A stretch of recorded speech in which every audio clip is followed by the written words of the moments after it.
Samun hajiya babban magana ce game da auren Sumayya da Lukuma.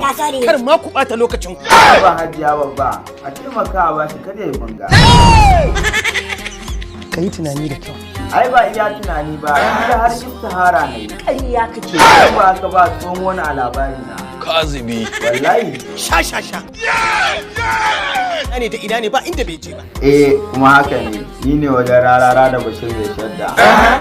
Abala kuma a gidan solo muka haɗu. Aminu Saira a masallaci. Mayya kuma daman bestina ce. Ce har ta san ka. Sai kin ji? Ya ji ya babba. Za mu yi auren nan ne ko sai na shigo labari na. Wallahi ne haure lamu. Da wannan kwama talar ake so ma dan mu? Wallahi.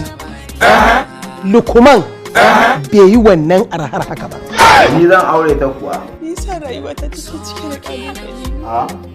Aure ne wai kalubalen ma kenan. Ni din fasele ne. Idan ni ba. Ja'iri kana burge ni. Wai ni shin soyayya hauka ce? Gani mun dace. Ta tashi da uwa ba uba. Uban ma an tsince shi a gidan kurkuku. A? To ai duk daya ni din ma ya take. Mai mutunci a idanun duniya wallahi. Ni din. Farai. Wayo daɗi da gani yau na ƙara tabbatar da hatsaribanci na. Kuma Allah ya mun subscribe ya fara haure-haure. Kazibi. Ina kunya ne.